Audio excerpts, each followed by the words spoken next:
네, 최근 SK하이닉스의 도시바 메모리 사업부 인수전 참여 오랫동안 화제였습니다. SK하이닉스는 4조 원을 투자해서 이 도시바 메모리의 지분 15%를 확보할 수 있게 됐는데요. 이후에 SK하이닉스와 SK그룹의 행보 어떻게 전개될지에 대해서 산업팀의 이상훈 기자와 얘기해 보겠습니다. 네, 안녕하십니까? 안녕하십니까? 네, 먼저 이번 한미연합군의 도시바 메모리 인수. 하지만 SK하이닉스만의 호재는 아닌 것 같은데 이후에 어떻게 전개가 될까요?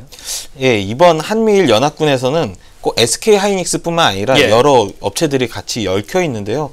베인캐피탈, 도시바, 호야, 애플, 그리고 킹스톤, 시게이트 델 등 우리들에게도 친숙한 기업들을 포함해서 되게 다수의 업체들이 참여를 한 상태입니다.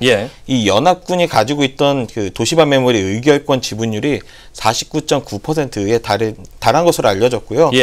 뭐 말씀하셨던 것처럼 SK하이닉스가 4조 원의 투자 금액 중에서 1조 3천억 원 정도를 전환사채 형식으로 투자해서 도시바 메모리에 대해서 의결권 지분율을 15%까지 확대한 거는 뭐 성과가 있다고 볼 수 있습니다. SK하이닉스는 이번 지분 투자를 통해서 향후 수년간 성장이 기대되는 낸드 플래시 분야의 사업 및 기술적 측면에서 선제적으로 우위를 확보하는 등 중장기적으로 기업 경쟁력을 높일 수 있는 발판을 마련할 것으로 기대한다고 밝히기는 했습니다. 근데 그런 지금 너무 공공연하게 알려졌다시피 워낙 그 호황기다 보니까 이러한 행보들이 SK하이닉스로서는 저로서도 호재라고 생각을 합니다. 네, 그런데 궁금한 게 말이죠. 여러 번 저희가 보도하기도 했지만 이번 건을 SK하이닉스의 박성욱 부회장 대신에 SK텔레콤의 박정호 사장이 진두지휘를 했습니다. 그런데 단순하게 박정호 사장이 협상을 잘한다, 달인이다 이렇다고 해서 한 거라고 보기에는 좀 복잡한 사연이 있을 것 같은데 어떻습니까?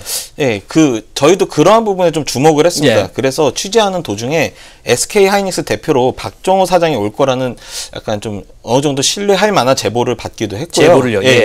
근데 워낙 사안이 크기 때문에 저희 그 사안에 대해서 여러 방면으로 좀 더 알아보고 있었습니다. 일단 저희들이 심층적으로는 많이 기울었지만 결정적인 증거를 아직 확보하지 못해서 아쉽게도 기사화하지는 못했습니다. 그렇지만 저희 내부적으로는 박정호 사장이 SK하이닉스로 가는 거에 대해서 조만간 이뤄질 것으로 좀 예상을 하고 있습니다.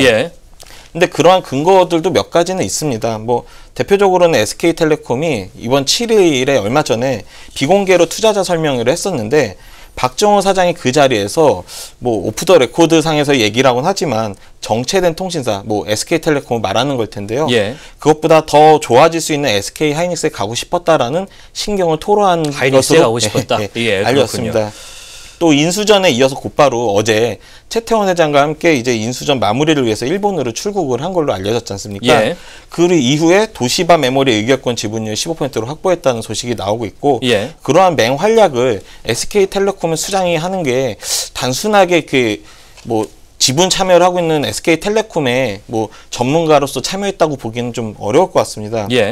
이 중요한 자리에 SK하이닉스의 수장이자 또 몇십 년 동안 엔지니어로서 이제 자리를 닦아온 박성욱 부회장, 하이닉스의 대표가 참여하지 않는 거는 다시 좀 납득이 가지 않는 상황이기도 하고.